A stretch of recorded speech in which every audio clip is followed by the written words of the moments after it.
I awake, and the dogs are at my feet. It is 7 a.m. Bobby comes in. You can sleep more, baby, Bobby says. It's okay. I'm up. I want coffee, I say. Do you want to walk the dogs with me? Yes. I pull on the Adidas leggings, a dirty black shirt with lightning bolts, various rings. I go to put on makeup. Why do you need to wear makeup, he says. It's early morning. I'm not going to put on heavy makeup, I say. Please don't. Look, I just want to put on CC cream, blush, pink lip gloss, and mascara to look like I give a shit. I mean, we always run into your neighbors on these walks. I feel like it's a gesture of respect to people to see that I put on makeup to show that I care enough about how I look around them. Okay, sweetie. Bobby puts the harnesses on the dogs. I put on my sunglasses, tie the Adidas hiking shoes he gave me in bows. At the corner of Palermo Drive, the bigger dog takes a big shit. Bobby picks it up with his hands in a green plastic bag. Knocks the bag. We walk up behind the neighbors and their dogs, who say hello in voices and barks. I smell sweet honeysuckle.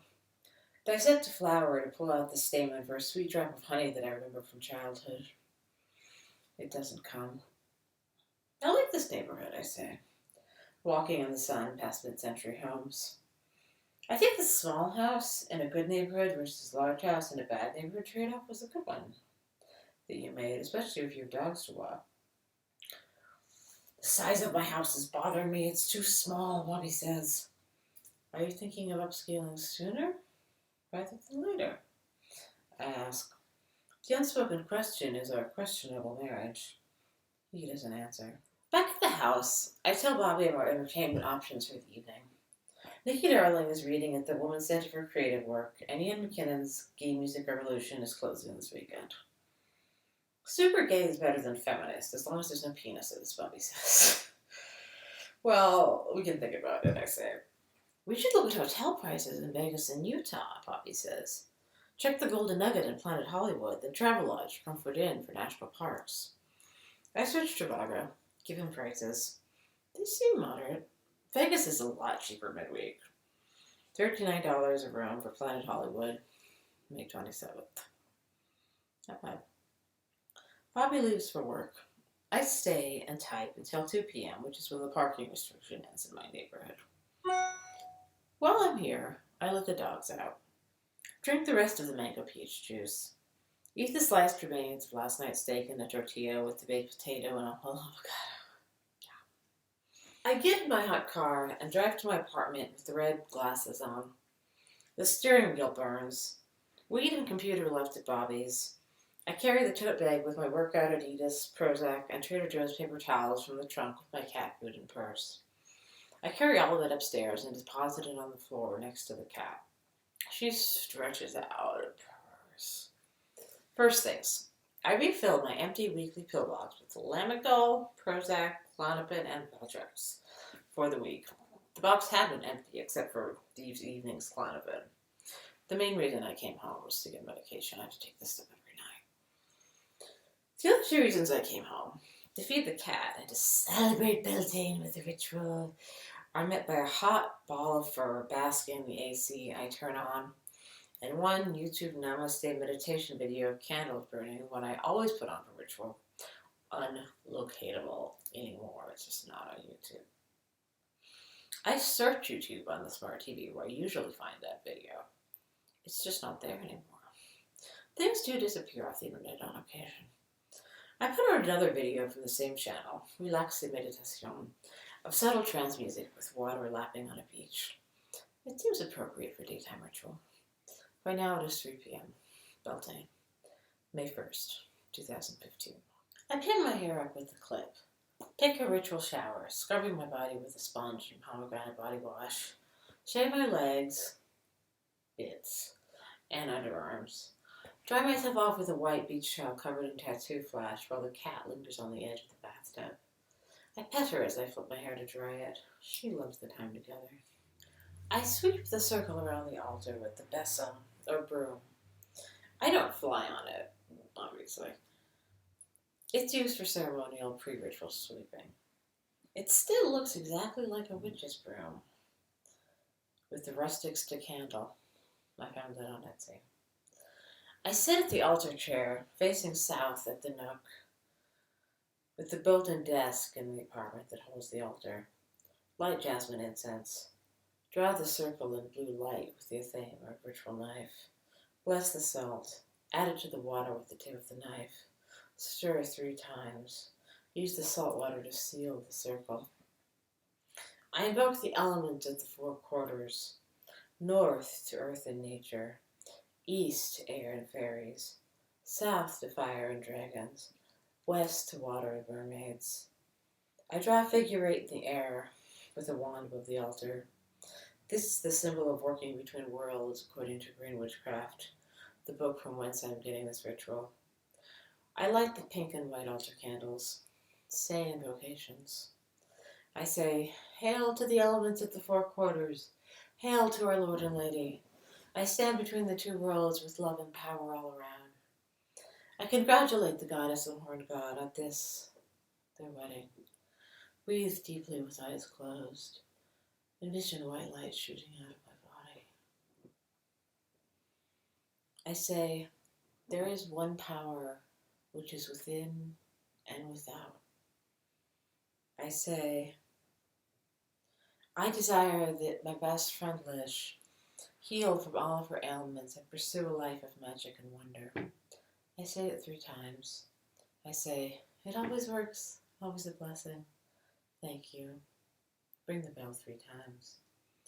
I plunge the ritual knife into the master cleanse beverage I'm using instead of wine for the ceremonial cakes and wine. Say, as male joins female for the benefit of both, may the fields be fruitful and life rejoice throughout the land. I bless the squeezed out lemon I'm using instead of a cake. Consume it. I raise the athame level over the altar where a yellow candle burns in the cauldron, having earlier consumed a piece of paper with the word sobriety written on it. I say, love is the law and love is the bond. Merry meet, merry part, and merry meet again. Merry meet, merry part, and merry meet again. Blessings have been given, and blessings have been received. I raise both hands, legs firmly in lotus position on the chair. Say, beings and powers of the invisible and visible, depart in peace. You linger at my shoulders, whisper my mind, and inform my actions in the physical world. Depart in peace. My blessings take with you. The circle is cleared. So mote it be. I snuff each candle. Say, depart in peace, elemental fire. My blessings take with you. Pull back on the Adidas health golf leggings that have become my uniform. A tight, uncomfortable jog bra. Black t-shirt with lightning bolts. Makeup. I drive to Bobby's house. Let the dogs out to pee on the grass. They linger as I call them. I worry for a moment they will not come, yet they always do. Bobby comes home. He is tired. He is bearing Chinese food. We eat in companionable silence. I have 3 servings of brown rice, steamed vegetables, and sesame chicken with chili sauce. The health goth approves, I say to Bobby at the dinner table. We watch the beginning of Bill Mayer in the living room and end up snuggling in the bedroom. When Vive comes on, Bobby gets up to clean up the Chinese food. I go to the bathroom to smoke again. When I come out, Bobby's lying on the orange chair with the window open to the night air. I just don't feel like smelling the pot, sweetie, Bobby says. I'm not drinking or partying tonight. It's okay, I say. I can sit in here. The darting fairy breeze is quite pleasant. It is, yes, Bobby says. I go into the bedroom, tuck myself, clothed, into bed. Watch E! News. Best in show. Bobby comes in and watches the movie with me. Bobby lies on his back. I sit on the bed with my computer on my lap and type while the dogs snore. It is midnight. Now it is May 2nd. Beltane is over. How long are you going to write, sweetie? Bobby asks. I don't know. Not much longer, but I'm not ready to go to sleep quite yet. What are you doing? What does it look like I'm doing? I'm trying to go to sleep. Well, we could just turn the movie off and the light off, and you can write. Just turn the light off and go in the other room. That sounds good. Thanks, son. I get up and snag a packet of decaf via to assuage my caffeine craving. Bobby sleeps in the bedroom. I refill my glass tumbler with tap water. Add the coffee powder. Trim thirstily. I sit in the zigzag chair with the rhythms of a heart like an EKG in orange ochre and teal. It is quiet except for the sound of fans. I close the living room window. Draw the curtains. I am encased in a black box. I often feel like I'm walking on eggshells with Bobby. When he's trying to sleep before work, of course, I need to be as quiet as possible at his house. But I need to find out if he can handle me grinding late into the night to the same house as him. This is a test. This is only a test. Moving through the dark, unable to see. Trying not to bump into anything, which of course I inevitably do. Trying so hard to sit quietly, cross-legged in the dark and write while Bobby sleeps. If he does sleep in the other room. I offered to turn in when Bobby said he was settling down for the night. He said I could write. So I am. It's 12:30 a.m. Saturday morning. I tend to write late into the night, as I can. I hope that he's not waiting up for me. Oh dear. I stretch my legs out in front of me in the ottoman. Go on for the long haul. I reread what I wrote that day. Decide, okay, it's time to sleep. I dream of trying on flattering clothes in a boutique in a mall. A green leather maxi dress. A soft white onesie. Prices are eccentric and need deciphering. I exit to check if my finds out in the mirror. Parts of the mall are falling apart. When I go back in the store to purchase my items, the store is no longer there. The store is a timeshare with several other stores in that space, and its time is up. I go into the store that's holding the space now. They lead into a complicated process to get a discount card, including a gratuitous girl-on-girl kiss. I pay for the clothes.